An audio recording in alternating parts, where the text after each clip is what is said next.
제보자 X. 제보자 X. 제보자 X. 네, 여러분 안녕하세요. 리뷰 손입니다. 자, 오늘은 영화 얘기가 아니고요, 좀 정치 시사 얘기를 좀 해볼까 합니다. 자, 여러분들 오늘 정경심 교수의 구속 적부심 실질 심사가 열리고 있습니다. 뭐 새벽쯤에 결론이 난다고 하는데, 뭐 결론이 어떻게 나든 이 문제에 대해서 좀 우리가 좀 관심을 갖고 있죠. 사실은 이 문제보다도 훨씬 큰 뭐 뉴스들이 많이 있지만 가장 큰 관심사가 어떻게 보면 돼버렸습니다. 자, 어제는 또 문재인 대통령의 시정연설이 있었습니다. 국회에서. 아시다시피 자한당이 뭐 야유를 보내기도 하고, 나경원 원내대표님 같은 경우는 뭐 X표를 막 하셨어요. 그래서 저는 판사까지 하신 분의 수준이 왜 저럴까 막 이런 생각을 했는데 저의 착각이었습니다. 다음날이 되고서야, 저는 오늘이 되고서야 알았죠. 그 깊은 뜻을. 김어준 뉴스공장의 제보자 X, 제보자 X. 네, 이 꼭지를 홍보해 주시기 위해서, 자, 구속 적부심 심사에 있어서 제보자 X의 말을 귀담아 들으라는 아주 깊은 뜻을 담고 있는 제스처였던 것입니다. 그럼요, 뭐 판사까지 하신 분이 그렇게까지 저열하게 수준 낮은 행동을 설마 하시겠어요. 배울 만큼 배우신 분인데 다 깊은 뜻이 있었을 겁니다. 자, 이 정경심 교수의 혐의는 뭐 11가지나 된다고 검찰이 그런다 그러는데, 여러분들 2가지죠. 복잡하게 생각하면 오히려 더 머릿속이 복잡해집니다. 그냥 간단하게 생각하시면 2가지예요. 하나는 표창장이고, 하나는 펀드 문제입니다. 표창장 같은 경우는 위조했다 이거죠. 쉽게 말해서 위조해서 공정하지 못한 방법으로 진학에 도움을 받았다라는 것인데, 이 얘기가 얼마나 개가 웃을 얘기냐면, 제가 다른 영상에도 잠깐 말씀드렸죠. 저희 누나가 굉장히 공부를 잘해서 전교 1등을 밥 먹듯이 하는 사람이었기 때문에 표창장을 정말 많이 받아왔는데, 보관을 정말 엉터리로 하는 바람에 이사하는 과정에서 거의 다 없어졌습니다. 뭐 액자에 넣지도 않았어요. 왜 그랬을까요, 여러분? 진학 취업에 전혀 도움이 되지 않습니다. 그냥 받으면 기분 좋은 거지. 한때 학생이시거나 또 입시를 좀 경험해 보신 학부모님들은 아세요. 한때 봉사 시간을 확보하기 위해서 막 노력했던 시간들이 있었죠. 봉사 시간으로도 인정받지 못하는 시골 표창장이 과연 진학과 취업에 도움이 되는지 학생들에게 물어보면 압니다. 알아요. 그래서 걔가 웃을 일이라는 겁니다. 그리고 그 당시 정경심 교수의 지휘로는 말 한두 마디면 받아낼 수 있는 표창장을 마치 미션 임파서블을 찍듯이 어떤 공모자와 함께 위조를 했다는 말 자체부터가 첫 단추를 잘못 낀 거예요. 그러니까 70명이나 되는 엘리트라는 검사들이 2달에 가깝게 그렇게 100여 곳에 가까운 곳을 압수수색을 해도 명쾌한 그걸 못 내놓는, 결론을 못 내놓는 이유가 바로 그거예요. 첫 단추. 동기부여 자체가, 동기 자체가 잘못된 거예요. 그걸 어거지로 껴맞추려고 하니까 엉망진창이 되는 겁니다. 그러니까 어거지가 되는 거예요, 어거지가. 그리고 2번째, 펀드 문제.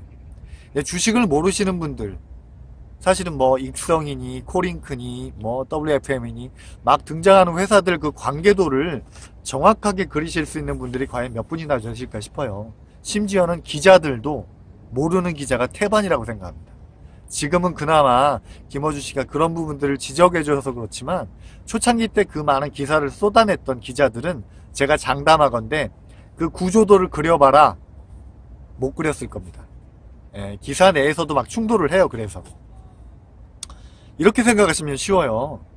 그걸 다 공부하실 필요는 없고, 권력형 비리라 그거죠. 법무부 장관이라는 조국의 권력을 이용해서, 내부 정보를 이용해서, 또는 여타 여러가지 권력을 이용해서 부정한 이득을 취했다.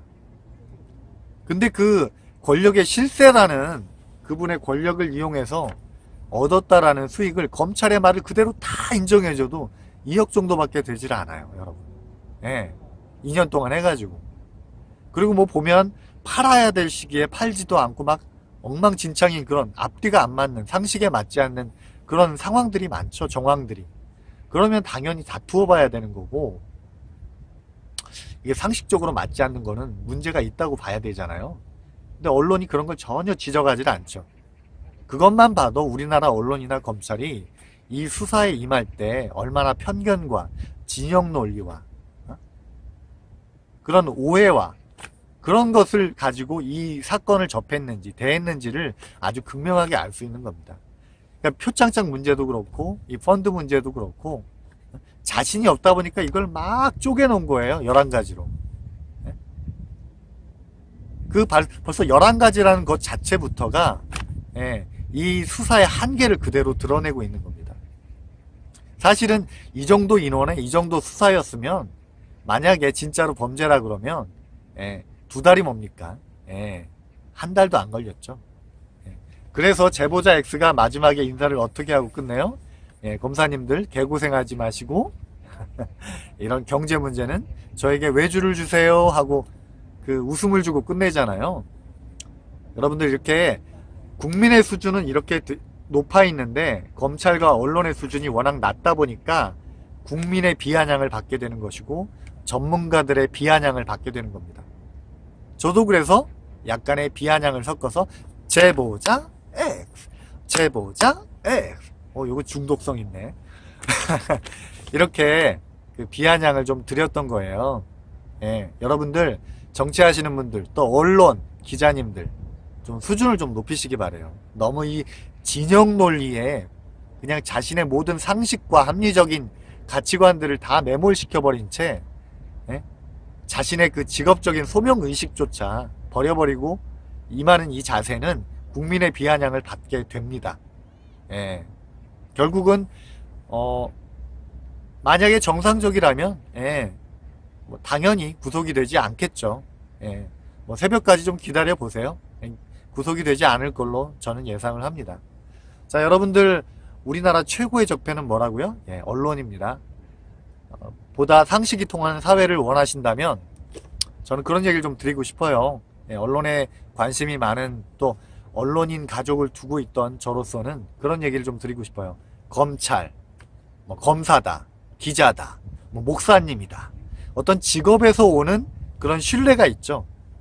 그래도 기본은 하겠지라는 믿음들이 있죠. 그걸 버리셔야 됩니다. 그걸 버리셔야 돼요. 제가 말씀드렸다시피 전에 그 군대를 가보신 분들은 아시겠지만 몇 명 되지도 않는 소대 내에도 고문관이라고 하는, 말이 통하지 않는 고문관이라고 하는 사람들이 존재합니다. 근데 몇 천만 명이 모여 사는 이 사회에 흔한 말로 꼴통들이 존재하지 않을 수가 없어요. 당연히 꼴통들이 존재합니다. 근데 그게 요즘에는 너무 많다는 게 문제예요. 얼마 전에 참 안타까운 죽음이 있었죠. 설리 양이 자살을 했습니다. 그 악플로 몇 명의 상처를 주는 악플 때문에 설리 양이 죽었을까요, 여러분? 그건 표면적인 이유일 뿐이에요. 설리 양만 죽었을까요? 전에도 많은 분들이 죽었고요. 유명인이다 보니까 알려지는 거지 알려지지 않은 피해자들도 굉장히 많습니다. 타인에 대해서 무례한 사회, 타인에게 막말을 아무렇지도 않게 하게 되는 사회, 이 사회를 누가 만들었을까요, 여러분? 언론의 책임이 가장 큽니다. 여러분들 그 기사 나온 것들 한번 전반적으로 쭉 봐보세요. 어떤 문제를 해결하고자 하는 미래 비전이나 정보를 제시하는, 사실을 전달하는 기사가 몇 개나 되나. 다 부정적인 뉴스입니다. 거의 대부분이. 우리나라 경제가 망했다? 뭐가 문제다? 갈등과 분노를 조장하는 뉴스만이 온통 지면을 채우고 있습니다. 그걸 해결할 방법도 외국의 어떤 선례된 무슨 정보도 제안하지 않아요. 그냥 문재인 정권이 잘못됐다, 뭐 경제가 파탄났다, 다 이런 뉴스들입니다. 그러다 보니까 이런 언론의 수준이 이 정도다 보니까 자식이 죽은 부모 앞에서 피자를 처먹는 그런 일이 가능해지는 거예요. 그것도 지원을 받아가면서. 그런 일이 벌어졌을 때 온 사회가 나서서 질타를 하고 또 상식 이하의 행동을 했을 때 거기에 대한 대가를 치르게 하고 한다 그러면 그렇게 되지 않아요, 여러분. 설리 양의 죽음 나오지 않습니다. 허위 사실을 유포한 기자들에 대해서는 책임을 물어야 됩니다. 경제적인 책임을 물어야 돼요. 그래야 눈치라도 보고 기사를 작성할 때 단독 속보 뭐 이런 지랄들을 안 떨고 이 기사가 정말 제대로 된 기사인지 팩트 체크라도 하고 내보냅니다. 안 그러면 개판되는 거예요, 여러분. 왜 문재인 정권에 들어서 이렇게 막말을 하고 이런 사람들이 많아졌을까? 간단해요, 여러분. 문재인 대통령이 신사적이라 그런 거예요. 옛날에 바로바로 불이익을 줬던 그런 대통령 시절에는 아부하기 바빴어요. 이런 기사들 나오지도 않았어요. 네? 김가연 씨가 고소고발을 통해서 악플러들이 상당히 많이 없어졌다고 하죠. 원래 그래요. 강한 사람에게는 아부를 하고 침묵하다가 조금 약해 보이고 되게 선해 보이고 인내심이 강해 보이고 이런 사람들을 보면 승냥이처럼 산채로 뜯어먹으려고 달려드는 것이죠. 자, 오늘 결론이 어떻게 나오든 여러분들 검찰과 언론 기본을 할 거라는 그런 헛된 희망을 접고 우리가 합리적인 또 상식적인 시선으로 그들의 기사와 그들의 행동들을 바라볼 수 있는 그런 시민들이 많아졌으면 좋겠습니다. 자, 다음 영상에서 또 여러분들 만나 뵐게요.